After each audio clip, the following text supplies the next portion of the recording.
Did you know that you can take tax write-offs on cars you don't even own?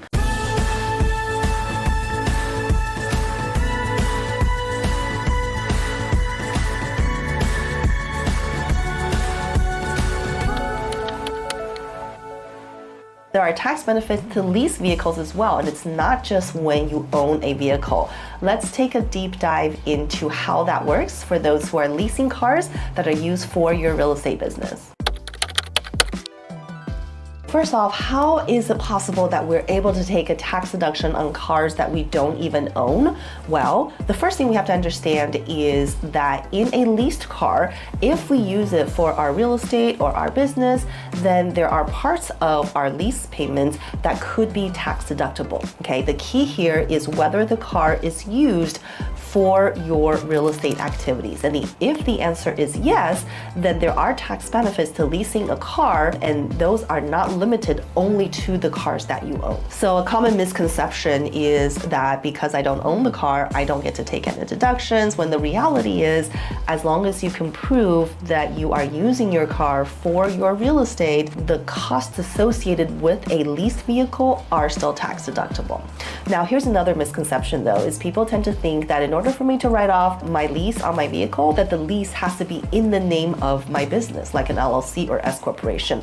And that actually is not true at all.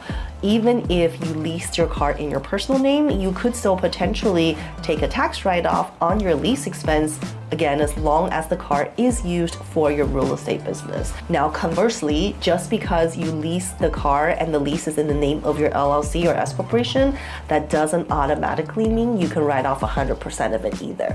It still comes down to your ability to document the business use portion of that specific car.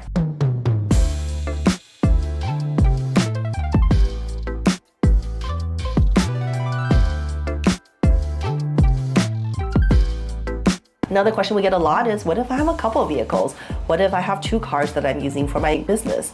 What if I use one car for property management and I use another car for my business as a CPA or my other rental properties? And the answer is yes, absolutely. You are not limited to taking a tax write-off on just one leased vehicle. If you have multiple vehicles that are used for multiple businesses, making sure that you track your expenses and miles allows you to maximize your tax deduction on your leased vehicles. So here's a question I get all the time. How do I calculate my business use portion? If I'm not driving my car only for real estate, let's say I also drive it for personal things. I also drive it to pick up the kids from school. How do I actually determine how much I can write off? What I typically tell people is you want to track, first and foremost, 100% of the miles that you're driving. So how many miles did I drive from January 1st to December 31st? That is the starting point. And you can simply take a look at your odometer at the beginning of the year or the end of the year. Or a good tip that we typically tell people is what you can consider is getting an oil change at the beginning of the year or at the end of the year. Because when you do that, then there is a outside record on how many miles your car has been driven. Now, the next step is to determine our business use percentage. And so what you do then is you can use an app like Mile IQ. There are a lot of them out there.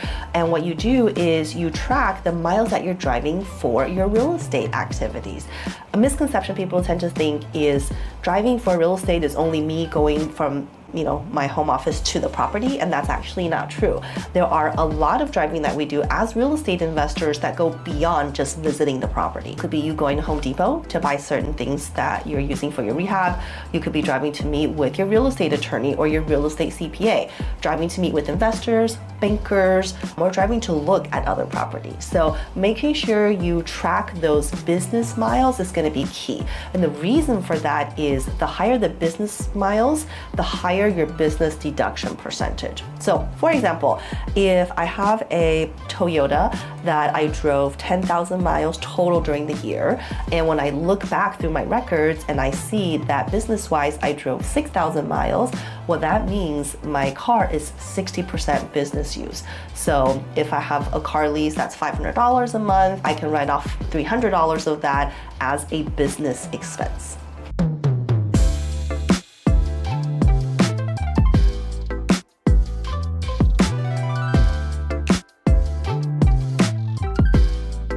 I know you might be thinking, well, how is the IRS going to prove that I didn't drive the car 100% for business? So here's something really, really important to keep in mind. The IRS actually doesn't have to prove anything at all. We as taxpayers are the ones who have to be able to prove, in my example, that we drove 6,000 miles for the year. So like I said, you can use apps. There are a lot of great trackers out there that allows you to track your business miles. What I always recommend is you just create a system, right? Something that you're using all the time when you drive for business, just turn the toggle to on. When you're driving for personal, you can toggle it to off. Those are really, really great ways to track your driving without having to spend too much time worrying about it. Now, when we talk about lease vehicle, we're not just limited to writing off a portion of our lease payments. We can actually write off a bunch of other car-related expenses as well for that vehicle. So common examples might be gas, or oil change, or insurance, or maintenance. All those things are additional items that we can take a business use portion for. So make sure you track those to maximize your tax savings. Now, what exactly is the difference between buying versus leasing a car? Which one is better? What are the tax differences? Well, whether buying or leasing a car makes more sense for you really depends on what your preference is.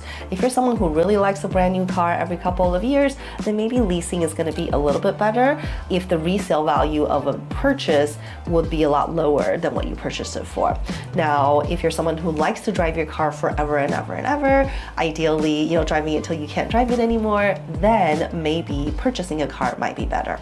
Let's talk about taxes though. Tax-wise, what are the major differences? Well, in both scenarios, you can write off different types of expenses like gas, oil change, repairs, and insurance. So that's exactly the same. The main difference between purchase and lease is in a lease vehicle, where we just talked about, you're writing off the business use portion of your lease payment, versus in a purchase, you're taking depreciation on the purchase price of that vehicle. So those are really the only two major differences. One, you're writing off lease payment. The other, you're taking a depreciation on the purchase price. I also want to mention that you might have two different vehicles where you leased one and you purchased one. So if both are used for your real estate or for your businesses, then it is possible to take tax deductions on both as well. So very, very flexible in terms of how we use those tax benefits.